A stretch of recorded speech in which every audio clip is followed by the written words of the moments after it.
کہ رمضان کا استقبال کیسے کیا جائے، رمضان کی پریپریشن کیسے کی جائے۔ دیکھیں ہمارے گھر پہ جب کوئی مہمان آتا ہے ہم اس کی تیاری کرتے ہیں، اس کے لیے ہم ایک اچھی یوں سمجھیے کہ پریپریشن کرتے ہیں، اور جیسا مہمان ویسی تیاری، جس کے لیے دل میں زیادہ محبت ہوتی ہے اس کے لیے ہم زیادہ تیاری کرتے ہیں۔ تو اب ذرا آپ سوچئے کہ ایسا مہمان جو ہماری مغفرت کروانے آ رہا ہے، ایسا مہمان جو ہمیں بخشوانے آ رہا ہے، تو پھر ہمیں اس کے لیے کتنی کوشش کرنی چاہیے۔ تو آج یہاں پر جو ہم حاضر ہوئے ہیں، اللہ کرے کہ ہم رمضان کا صحیح معنوں میں استقبال کرنے میں کامیاب ہو جائیں۔ رمضان اللہ کا احسان ہے۔ رمضان کی اہمیت کو سمجھنے کے لیے یہی کافی ہے کہ پیارے آقا علیہ الصلوۃ والسلام فرماتے ہیں کہ اگر میری امت کو معلوم ہوتا کہ رمضان کیا ہے تو وہ تمنا کرتے کہ سارا سال ہی رمضان ہو۔ سبحان اللہ۔ مولا علی شیر خدا کرم اللہ تعالی وجہ الکریم کا یہ قول کتنا نرالا ہے۔ آپ فرماتے ہیں اگر اللہ تبارک و تعالیٰ کو اس امت کو عذاب دینا ہوتا تو اس امت کو رمضان اور سورہ اخلاص عطا نہ فرماتا۔ اس کا مطلب کیا ہوا کہ یہ بخشوانے، عذاب سے بچانے کے لیے آ رہا ہے، رحمتیں برسانے کے لیے آ رہا ہے۔ کاروباری لوگ بھی مجھے سن رہے ہوں گے، جس علاقے میں جس اسٹور پر کوئی ڈسکاؤنٹ ہوتا ہے، کوئی اسکیم ہوتی ہے، فائدہ ہوتا ہے، ہم ادھر پہنچ جاتے ہیں۔ رمضان ایک ایسی اسکیم ہے، رمضان ایک ایسا بینیفٹ دیتا ہے کہ احادیث میں یہ مضمون ہے کہ فرض کا ثواب 70 گنا کر دیا جاتا ہے، نفل کا ثواب فرض کے برابر کر دیا جاتا ہے، شیطان کو بند کر دیا جاتا ہے، جہنم کو تالے لگا دی جاتے ہیں، جنت کے در کھول دیے جاتے ہیں۔ روزہ دار کے منہ سے جو اسمیل آتی ہے، جو بو آتی ہے، بعض اوقات ہم کہتے ہیں یار پیسٹ نہیں کر سکے پورا دن، منہ سے اسمیل آ رہی ہے، سنیے یہ اسمیل جو ہے یہ اللہ کے نزدیک مشک کی خوشبو سے بھی زیادہ بہتر ہے۔ اللہ اللہ۔ ذرا آپ غور تو کیجئے، ہر سجدے پر 1500 نیکیاں دی جاتی ہیں، ہر سجدے پر سرخ یاقوت کا جنت میں ایک محل بنا دیا جاتا ہے۔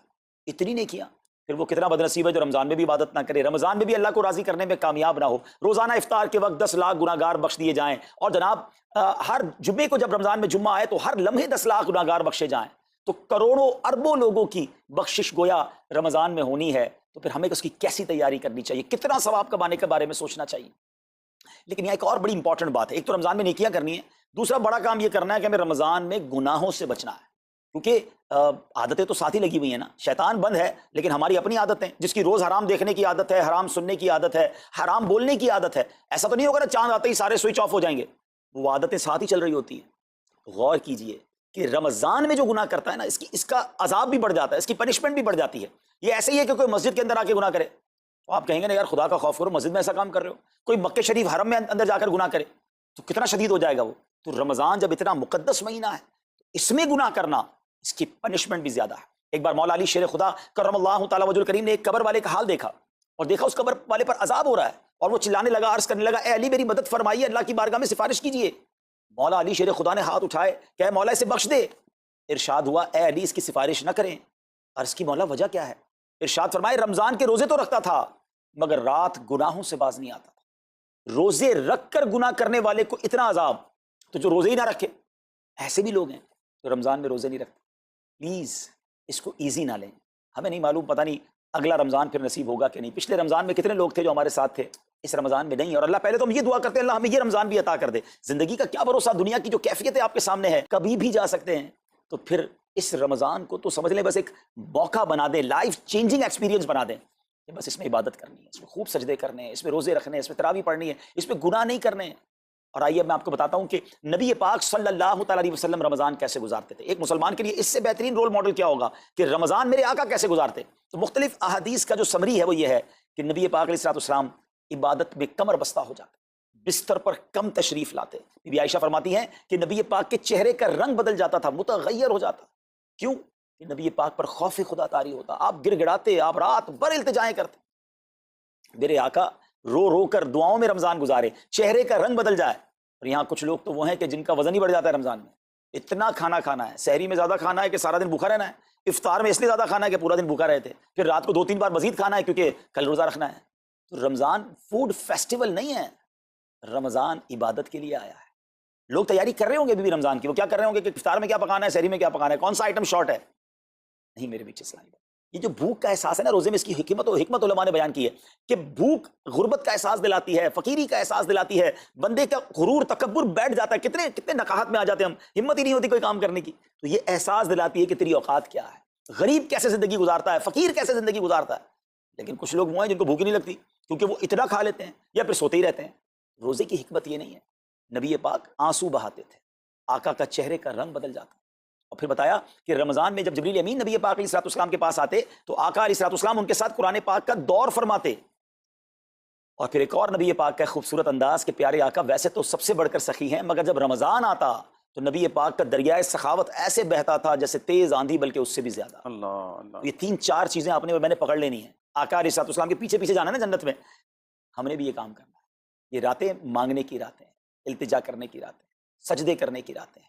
ہمیں تہجد بھی پڑھنی ہے، ہمیں انشاءاللہ نوافل بھی پڑھنے ہیں، اور کم از کم قرآن ایک بار تو پورا انڈرسٹینڈ تو کریں نا۔ تلاوت، ترجمہ، تفسیر کب کریں گے؟ بڑی بڑی ڈگریاں ہیں، بڑے بڑے پاسپورٹ اور جناب بہت سارا سرمایہ ہے، مگر ایک بار بھی قرآن پورا ترجمے اور تفسیر سے نہیں پڑھا ہوگا۔ بہت سارے لوگ ایسے ہیں، ذرا سوچئے نا۔ اچھا، یہ مہینہ نزول قرآن کا مہینہ ہے، رمضان اور قرآن کو جو خاص نسبت حاصل ہے نا، تو اس مہینے میں قرآن کو پکڑ لیں۔ ہائے ہائے، اللہ کرے رمضان قرآن کے ساتھ گزرے، ہماری صبح قرآن کے ساتھ ہو، ہماری شام قرآن کے ساتھ، ہم قرآن سمجھنے والے بن جائیں۔ اچھا، میں ایک اور بات بتاؤں آپ کو، مہینہ کتنا پیارا ہے۔ صرف اس مہینے میں قرآن نازل نہیں ہوا، باقی بھی جو 3 آسمانی کتابیں ہیں نا، زبور، انجیل، توریت، یہ بھی رمضان میں ہی نازل ہوئی ہیں۔ اللہ کریم نے ان تمام مبارک کتابوں کو نازل کرنے کے لیے رمضان کا مہینہ منتخب فرمایا۔ اتنا مبارک مہینہ ہے، تو ہمیں خوب اس میں تلاوت قرآن کرنی۔ اور اب دعوت اسلامی نے کتنا آسان کر دیا، تفسیر قرآن عطا فرما دی، صراط الجنان آسان اردو میں، اور پھر جناب اس کو اپلیکیشن پر بھی دے دیا، اس کے PDF بھی جاری کر دیے، ڈاؤن لوڈ کر لیں موبائل میں۔ اب تو آڈیو تفسیر قرآن بھی آپ کو دے دی۔ اگر پھر بھی سنیں نہ، پڑھیں نہ، قرآن سے دور رہیں، تو یہ ٹھیک نہیں ہے۔ پلیز اس رمضان کو قرآن کے ساتھ گزاریے۔ اور پھر جو نبی پاک کا جو سخاوت والا انداز ہے نا، صدقہ و خیرات کرنا، ہر سائل کو عطا فرماتے، تو یہ بھی ہمارا ایٹیٹیوڈ ہونا چاہیے کہ خوب دل کھول کر خرچ کریں۔ سب سے پہلے اپنی پوری زکوٰۃ ادا کریں۔ یہ اتنی بڑی اب بدقسمتی ہوتی جا رہی ہے، ایسا فیل ہوتا ہے دنیا بھر کے تاجران اور لوگوں سے جب ہم ملتے ہیں کہ جس طرح رمضان کے علاوہ بہت تھوڑی تعداد میں مسلمان نماز پڑھتے ہیں نا 5 ٹائم، ایسا لگتا ہے اب زکوٰۃ بھی بہت کم لوگ ہی دیتے ہیں، پوری زکوٰۃ نہیں دیتے، اندازے سے نکال دی، کیلکولیشن کرتے نہیں ہیں۔ اور یہ بھی فیلنگز آتی ہیں کہ زکوٰۃ جتنی بڑھتی جاتی ہے نا، ہزاروں میں جس کی زکوٰۃ ہے وہ دے دیتا ہے، لاکھوں والا بھی شاید دے دیتا ہے، لیکن جب زکوٰۃ ہی کروڑوں میں پہنچ جاتی ہے نا، تو پھر یہ دل پر بھار پڑنا لگ جاتا ہے، ڈیفیکلٹ لگنا شروع ہو جاتی ہے۔ بندہ یہ کیوں نہیں سوچتا کہ اگر اللہ پاک نے مجھ پر لاکھوں میں زکوٰۃ ہے، تو اللہ نے کروڑوں دیے ہیں، تو لاکھوں میں زکوٰۃ ہے نا۔ اگر کروڑوں میں زکوٰۃ ہے تو اربوں ہیں، تو کروڑوں میں زکوٰۃ ہے نا۔ زکوٰۃ کتنی ہے؟ ضروریات زندگی کی تمام چیزوں سے فارغ ہونے کے بعد جو مال تجارت، سونا چاندی، کیش یا پرائز بانڈ، یہ جو اس کی تفصیلات ہیں، اس پر 2.5% ہے۔ میں ایک اور لاجک سے آپ کو بات سمجھاؤں، اگر اس لاجک سے سمجھیں تو زکوٰۃ تو 1-1.5% بڑھتی ہے۔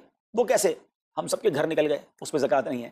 ہماری گاڑیاں نکل گئیں، اس پہ زکوٰۃ نہیں ہے۔ جن کی فیکٹریاں ہیں وہ فیکٹریاں بھی مائنس کر دی گئیں، جن کی دکانیں ہیں وہ دکانیں بھی مائنس ہو گئیں۔ اچھا جناب، اس کے علاوہ اگر کرائے پہ کچھ پراپرٹی دی ہوئی ہے، اس پر زکوٰۃ نہیں ہے۔ اگر ان سب پر زکوٰۃ ہوتی، یعنی جو کچھ میرے پاس ہے ان سب پر ہوتی، تو کتنی زیادہ ہو جاتی، اور اتنی ساری چیزیں نکل گئیں، تو پھر تو اگر ٹوٹل پر لگائیں تو یہ 1.5% ہی بنتا ہے۔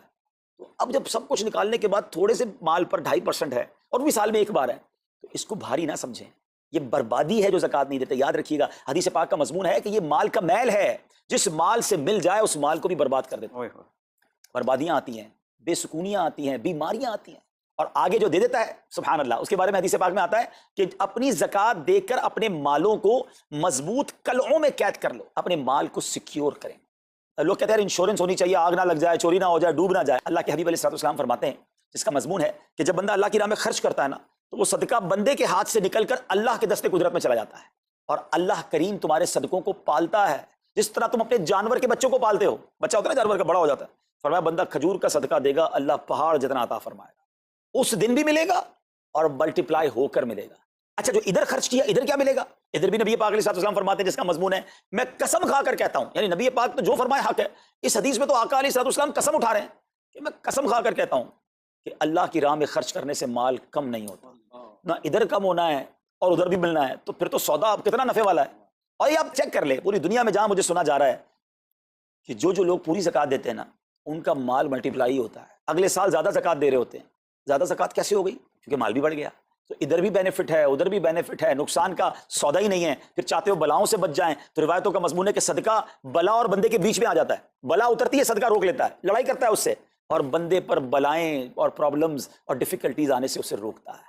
تو اگر چاہتے ہیں کہ برائیوں کے دروازے بند رہیں، چاہتے ہیں کہ بری موت سے بچیں، چاہتے ہیں کہ رزق میں اضافہ ہو، چاہتے ہیں کہ بلاؤں سے بچیں، ادھر بھی مال میں اضافہ ہو، ادھر بھی خزانے ملیں، تو اللہ کی راہ میں دل کھول کر خرچ کریں۔ اور یہ مہینہ it's the right month for generosity, یہ بہترین مہینہ ہے سخاوت کرنے کا، کیونکہ نبی پاک کا یہ انداز تھا کہ رمضان میں خوب سخاوت فرماتے۔ تو غریبوں کی مدد کریں، ایسی مدد کریں کہ چہروں پہ مسکراہٹیں آ جائیں، لوگوں کے دسترخوان اچھے ہو جائیں، ان کے گھروں میں بھی کچھ اچھے کھانے پہنچ جائیں۔ اور اس میں سب سے بہترین طریقہ یہ ہے کہ اپنے غریب رشتہ داروں کو آپ مدد کریں۔ اگر وہ مستحق ہے نا زکوٰۃ کے، تو حق ہے کہ سب سے پہلے اپنے غریب رشتہ داروں کو دیں۔